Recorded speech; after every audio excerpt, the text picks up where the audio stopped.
Hello नमस्कार दोस्तों। आज मैं आपके लिए माता मदन्नन की साधना लेकर आया हूँ। चलिए दोस्तों, जानते हैं माता मदन्नन कौन है और इनकी साधना कैसे होगी और साधना का मंत्र क्या है। एक मान्यता के अनुसार कई प्रकार की मसाणियाँ इस धरती पर हैं, जिसे शमशानी यक्षिणी भी कहते हैं। उन मसाणी देवियों में 360 प्रकार की मसाणी मुख्य मानी जाती हैं, जिनमें हाड़ मास, वीर मसाणी, गुंगी मसाणी, सैडला मसाणी, बसंती मसाणी, जल मसाणी, पहाड़ला मसाणी, रुक्मण मसाणी, ठाकुरी मसाणी, फूल माता, शीश पत्री मसाणी मुख्य हैं। यदि हाड़ मसानी किसी के पशुओं पर लगा दी जाए तो उसके पशुओं को मार देती है। यदि किसी इंसान पर लगा दी जाए तो उसके शरीर के सारे जोड़ तोड़ देती है। जोड़ों के दर्द से उसकी मौत हो सकती है। वीर मसानी की पूजा युद्ध में जाने से पहले की जाती है या फिर शत्रुओं को परास्त करने के लिए की जाती है। इनका प्रयोग करने से राजनीति में तरक्की मिलती है। गूंगी मसाणी का प्रयोग जल्दी से किसी की पकड़ में नहीं आता। अक्सर आपने देखा होगा किसी मजार या पवित्र स्थान, मंदिर आदि में जाकर पीड़ित व्यक्ति पर भूत प्रेत आदि की सवारी आ जाती है और वो अपने बारे में सब कुछ बता देती है। पर गूंगी मसाणी अपने वचनों की पक्की होती है। वो गूंगी बनकर बैठ जाती है, अपना भेद कभी जाहिर नहीं कराती, फिर चाहे उस पे ख्वाजा पीर या नरसिंह वीर ही क्यों ना लगा दिए जाएं।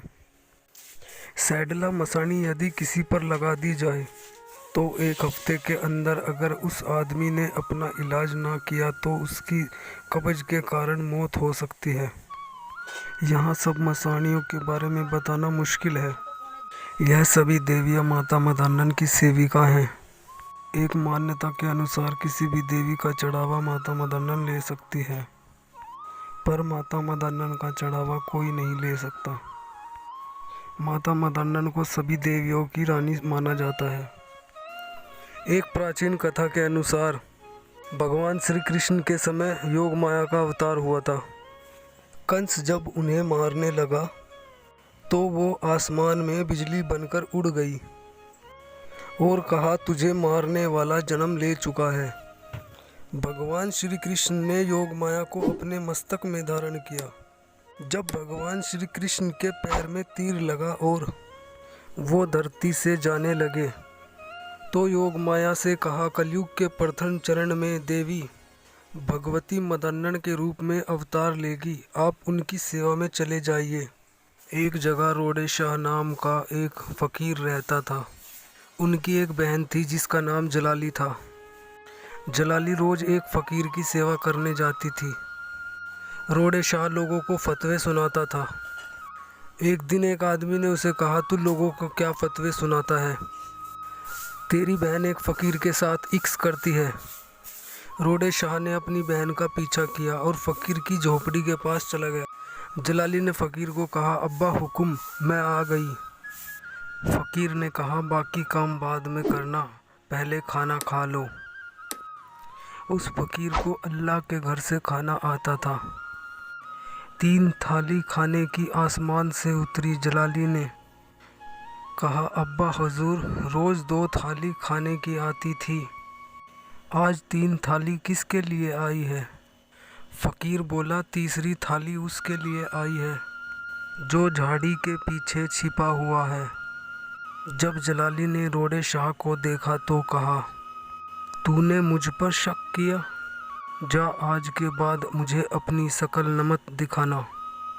अपनी बहन की बात सुनकर रोड़े शाह को अपनी गलती का एहसास हो गया और वो गली गली ये कहने लगा, जलाली ने मुझको खुदा दिखा दिया। लोगों ने कहा, यह फ़कीर खुदा कभी नज़र आता है, इसे पत्थर मार मार के मार डालो।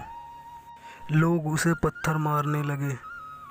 उसके मुंह से निकल गया, तुम्हें खाए माई मसाणी। बस इतना कहने की देर थी कि आसमान में माता मदन्नन प्रकट हो गई और सब लोगों को खा गई।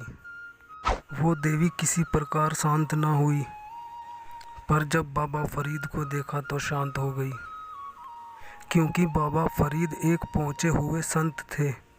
देवी ने कहा, मैंने एक संत को बचाने के लिए अवतार लिया है, अब मुझे मेरा भोग प्रसाद भी दो।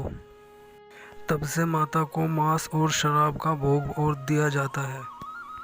योग माया देवी की द्वारपाल है। सबल सिंह बावरी देवी के दूत हैं। उनके आगे हनुमान जी चलते हैं और पीछे भैरव जी चलते हैं। नाहर सिंह वीर उनकी परिक्रमा करते हैं। रखता वीर और नगर खेड़ा बाबा क्षेत्रपाल उनके सेना नायक हैं। यदि कोई भक्त देवी की भेंट ना दे तो सबल सिंह बावरी उनको जाकर याद दिलाते हैं। स्वयं तो देवी किसी विशेष भक्त के पास ही जाती है। नाथ पंथ में बाबा तपोनाथ योगी और बागनाथ योगी इन माता के विशेष भक्त हुए। इस्माइल नाथ योगी ने भी इनकी उपासना की थी।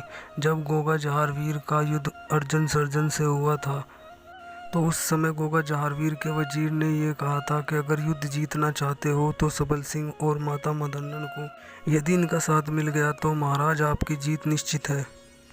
तो उस समय गोगा जहारवीर ने भी माता की उपासना की थी। माता मदन्नन की सभी साधनाएं उग्र होती हैं। देवी का प्रयोग मारण, मोहन, उचट्टन आदि क्रियाओं में किया जाता है। मैं यहाँ माता मदन्नन का एक सौम्य प्रयोग दे रहा हूँ, जिससे किसी भी प्रकार की मसाणी को शांत किया जा सकता है।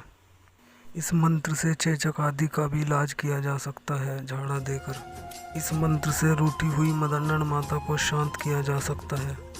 दोस्तों, माता मदन्नन जितनी गुस्सेल है उतना अपने बच्चों से प्यार भी करती है। उसकी ममता में कोई संदेह नहीं है। अब इस साधना का मंत्र बहुत ध्यान से सुने। मंत्र इस प्रकार है। मदान चौगान दी रानी, चौकुंड दी रानी, जरग खेड़े दी रानी, कुराली खेड़े दी रानी, शांत रूप हो माँ। अब इस साधना की विधि जरा ध्यान से सुने।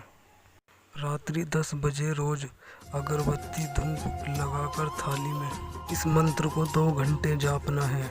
जाप समय कोई निर्धारित होना चाहिए, जैसे कि 10 बजे जाप रहे हैं तो 10 बजे ही जापना है रोज 41 दिन तक। 41 दिन में ये मंत्र सिद्ध हो जाए। साधना के पहले और आखिरी दिन 2 लड्डू, 1 उबला हुआ अंडा किसी उजाड़ स्थान पर रख आए और पीछे मुड़। प्रयोग के वक्त इस मंत्र को 7 बार पढ़कर नीम की टहनी से झाड़ा दे और जब व्यक्ति को आराम हो जाए तो 2 लड्डू, 1 अंडा किसी उजाड़ स्थान पर रख आए। दोस्तों, आज के लिए इतना ही। मेरे चैनल को लाइक करें, सब्सक्राइब, बेल आइकन को